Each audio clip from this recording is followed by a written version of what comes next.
जून की आज 23 तारीख है और मेरे गार्डन में ये रेन लिली लंबे टाइम से खिलते आ रहे हैं।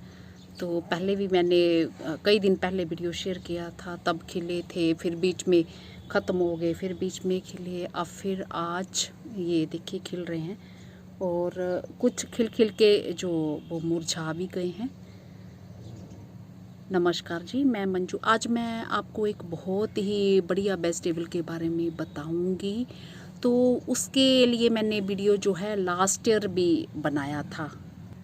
तो मैं जो बात कर रही हूँ, मैं स्पाइन गोर्ड के बारे में कर रही हूँ और उसके बारे में जिसे कि कंटोला भी कहा जाता है, और हमारे यहाँ जो लोकल भाषा में उसे ककोड़ा जो बेचने वाले आते हैं तो ककोड़ा कहते हैं। तो न्यूट्रिएंट्स से भरपूर ये सब्जी जो खाने में बहुत ही टेस्टी होती है और बिल्कुल करेले जैसी मुझे तो वैसे ही लगती है, और करेले की तरह ही इसमें कड़वापन होता है। और वीडियो नंबर मैंने 1490 लास्ट ईयर जो जब मैंने इसे ग्रो किया था, तो मैंने अपना सारा एक्सपीरियंस उस वीडियो में शेयर किया हुआ। सबसे बड़ी बात ये होती है कि जो ये सीज़न में सब्जियां आती हैं और न्यूट्रिएंट से भरपूर होती हैं, तो इन्हें ज़रूर खाना चाहिए। तो इनसे जिस भी सीज़न में ये होती हैं तो खाने से जो है हेल्थ पे बड़ा ही फ़र्क पड़ता है और हेल्थ जो है बहुत ही बढ़िया रहती है। तो इससे न्यूट्रिएंट से भरपूर होने के कारण लोग इसे घरों में भी लगाना पसंद करते हैं। तो जब सीज़न की ये नई नई आती है, जो रेडी वाले बेचने आते हैं, तो खूब महंगी सब्जी होती है ये, क्योंकि वो थोड़ी थोड़ी जंगली लगी होती हैं, कहीं कहीं से तोड़ के लाते हैं और फिर हाथों हाथ उनकी बिक भी जाती है।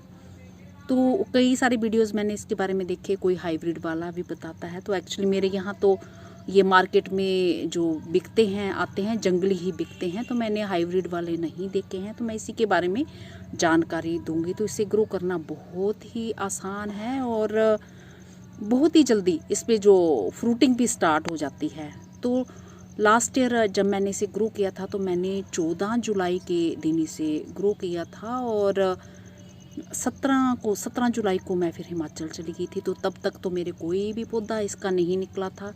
और जब मैं वापस वहाँ से 2 या 3 अगस्त को आई हूँ, तो फिर देखती हूँ मैं कि गमले में खूब सारी छोटी पतली पतली बेलें थी और देखते ही देखते इतनी जल्दी बढ़ती हैं। तो ज़रूरी नहीं कि आप कंटोला को, स्पाइन गोर्ड को आप सब्जी के तौर पे ही अगर ग्रो करना चाहें, तो जो मेरे बहन भाई ये चाहते हैं कि उनका गार्डन हरा भरा बना रहे, तो उसके लिए ये बहुत बढ़िया प्लांट है। तो मैं वीडियो का लिंक दे दूँगी और आप वो मेरा वीडियो देख सकते हैं। 28 सितंबर को मैंने डाला था, तो उस पर फ्रूट भी आना स्टार्ट था, फ्रूट भी लगा हुआ था काफ़ी दिनों से पहले से।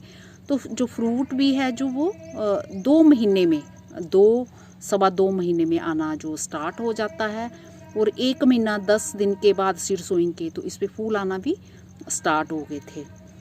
तो प्रोपगेशन की बात करूं तो इसे आप जो जब इसके रूट्स होती हैं पुरानी ट्यूबर मिट्टी में दबे होते हैं, अगर आपको पता चलता है कि मेल और फीमेल फ्लावर जो अलग अलग होती हैं, अलग अलग बेलें होती हैं, तो उन्हें ग्रो किया, दोनों को ग्रो करना पड़ता है, तो तभी फ्रूट बनता है। और ट्यूबर नहीं है तो कोई बात नहीं, आप इन्हें सीड से ग्रो करिए। और जब वेजिटेबल बिकने आती है इसकी, तो जो पके हुए भी होते हैं बीच में, तो उन्हें आप रख लीजिए और आप कोई ख़ास केयर करने की भी ज़रूरत नहीं है।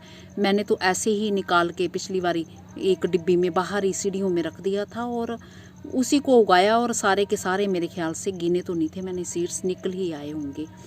तो बोलने का मतलब है कि ये बहुत ही ईजिली ग्रो हो जाती हैं, जंगली वेजिटेबल है, तो इसलिए इसकी कोई ख़ास केयर नहीं करनी पड़ती है। तो चलिए अब हम ग्रो करते हैं इसे। तो जो मैं वीडियो पे थंबनेल लगाऊंगी, तो मैं अपनी ही गार्डन के वो कंटोला जो लास्ट ईयर ग्रो किए थे, जो वीडियो नंबर मैं बता रही हूँ आपको 1490, तो उसी की पिक का मैं थंबनेल लगाऊंगी। जो मेरे बहन भाई वीडियो देखने के लिए उनके पास टाइम नहीं होगा या देख नहीं पाएंगे, तो वो चलो थंबनेल देख के ही देख लें कि वो मेरे गार्डन के प्लांट्स लगे हुए हैं। तो बहुत ही ईजी इन्हें तैयार करना है। तो मैंने लास्ट ईयर इस ग्रो बैग में जो मैंने वीडियो भी शेयर किया था, तो ये मैंने ऑनलाइन मंगवाए थे, तो इन्हीं में मैंने ग्रो किए थे। और मेल और फीमेल फ्लावर्स जो दोनों तरह के बेलें निकल आती हैं, और जो फ्लावर्स जब लगते हैं इनके खिलते हैं पीले रंग के, तो पता चल जाता है कि मेल वाले कौन है और फीमेल फ्लावर्स कौन है। और उस वीडियो में मैंने शेयर किया हुआ है।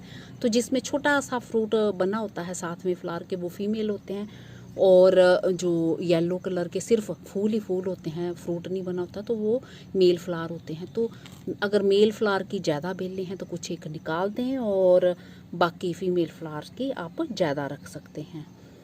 तो चलिए अब मैं दिखाती हूँ आपको। तो इस तरह के ये मैंने कोकोड़ा ले लिया है, ये सूखा हुआ।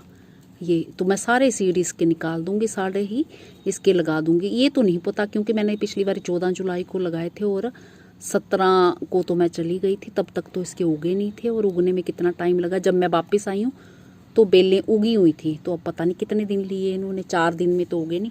मैं सब के सब ये अब ये ग्रो कर दूंगी इसमें। बस हल्का सा जरा सा इतना सा गड्ढा बना के, ऊपर भी नहीं सीड आने चाहिए। ये इस तरह से ऐसे ऐसे दबाती जाऊंगी।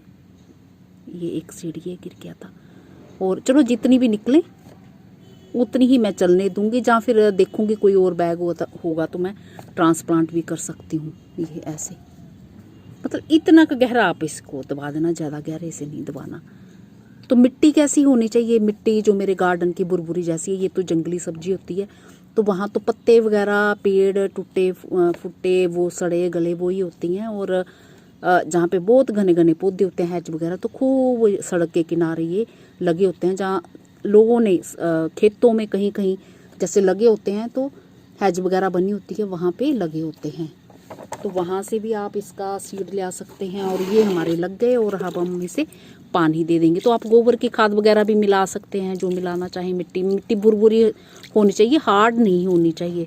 बाकी पानी जैसे थोड़ा बरसात के टाइम ये सब्जी होती है, तो मिट्टी को मॉइस्ट ही आप रखें। और जब ये बेलें इसकी अभी बढ़ना शुरू हो जाएंगी और नेट हमारा हट जाएगा, तो फिर आपने जो 4-5 घंटे की धूप में इसे रख सकते हैं। तो चलिए अब हमने ये इसे ग्रो कर दिया है। बाकी वो वीडियो का लिंक दे दूंगी, तो आप देख लेना। और मैं वो जो फ़ोटो भी डालूंगी, पिक्चर वो अपनी उंगली की डालूंगी। तो चलिए एक और हम कुछ ग्रो करते हैं। तो एक मेरा ये गमला खाली हुआ है, तो मैं सोच रही हूँ ये लुधियाना वाले बालसम के सीड्स ग्रो कर दूँ। तो बस स्प्रिंकल ही करने हैं। पता नहीं लुधियाना ज़रूरी नहीं कि यूनिवर्सिटी के सीड्स हों वो सारे उगे जाते हैं, कई बार कोई नहीं भी उगते हैं, पुराने सीड्स हो जाएँ, क्योंकि गवर्नमेंट यूनिवर्सिटीज़ के होते हैं। कई बार वो ज़्यादा अच्छे से केयर भी नहीं करते हैं, तो ऐसा भी हो जाता है। और कोई सीड बहुत अच्छे भी उगते हैं। तो बस इस तरह से इतना गमला खाली रखना है। तो बालसम पे आप मेरा वीडियो सर्च कर सकते हैं। और इनके प्लांट्स जब कुछ, तो मैंने अब इसमें सीड्स डाल दिए हैं, और मिट्टी को बस ऐसे ही मिक्स कर दिया है। और अब इसमें पानी दे दूंगी, और इसको छाया वाली जगह में ही रखना है, नेट के नीचे। वैसे भी बालसम को ज़्यादा धूप की ज़रूरत नहीं होती है। इसे जो है धूप छाया, हल्की धूप मिलनी चाहिए इस तरह से। तो 1 हफ्ते के अंदर 4-5 दिन में जो इसकी जर्मिनेशन स्टार्ट हो जाती है। तो मैंने अपने भी ग्रो कर रखे हुए हैं, तो मैं बताती हूँ मैंने और क्या क्या ग्रो किया है, क्या निकला है। ये जो लुधियाना वाले जो मैरीगोल्ड के सीड्स आए थे, तो ये भी मैंने उसी दिन ग्रो कर दिए थे जिस दिन वीडियो बनाया था। मैंने दिखाया था क्या क्या आया है। तो ये देखिए बड़ी ही हेल्दी, ये इस तरह से ये इसकी जर्मिनेशन जो है स्टार्ट हुई है। और मैंने जो ये बालसम के ग्रो किए थे, तो बड़ी ही ज़्यादा गर्मी से ये थोड़े झुलसने लगते हैं। तो खूब सारे पौधे ना रखें एक पोट में, थोड़े कम ही रखें तो ज़्यादा ग्रोथ अच्छी होती है इनकी। तो इसमें कुछ एक पौधे ही चलने दें आप, ज़्यादा मत रखें, क्यों बरसात जब हो रही होगी तब ट्रांसप्लांट करना उनको। तो जब पौधे जो है हम डायरेक्ट सीड से किसी उसमें पोट में रहने देते हैं, तो रूट्स जब ऊपर ही होती हैं, तो वो पौधे पानी भी दिया हो तो धूप मिलने से मुरझाने जैसे लगते हैं। तो इसलिए मैंने मिट्टी नीचे करके डाली है। तो जो पौधे मैं इसी में रहने दूँगी, उन पे फिर मैं मिट्टी चढ़ाऊँगी उनके रूट्स के ऊपर, तो फिर वो ठीक रहते हैं। तो जब जो हम ट्रांसप्लांट करते हैं वो तो फिर हम गहरे से करते हैं, उन पे कोई समस्या नहीं होती है। तो ये इस चीज़ का ध्यान रखना है। तो बालसम पे आप मेरे पुराने वीडियोस देख सकते हैं, बालसम .. मंजू हांडा ऑर्गेनिक गार्डनिंग, या फिर मंजू नेचर लवर लिखें। तो जो भी वीडियो उन पे डालने होंगे मैं, तो मोबाइल स्क्रीन पे शो होंगे। ये कुछ सीड मैंने क्राइसैंथेमम के अपने गार्डन के लास्ट ईयर चुने थे, तो वो डाल दिए थे। तो बड़ी ज़्यादा गर्मी हो रही थी, मैंने 8 ये जून को डाले थे, तो बड़ी गर्मी से ये मर गए। अब थोड़ा मौसम थोड़ा सा ठीक हुआ, अब तो 29 तक तो कोई 41-42 डिग्री तक आगे टेम्परेचर बताया गया, उसके बाद बारिश लिखा है। तो देखो क्या वो रहते हैं। तो चलो बीच में बारिश नहीं होती है तो वो भी मौसम हमारे लिए बढ़िया होता है, उसमें हम ये सीड वगैरह अपने ग्रो कर सकते हैं।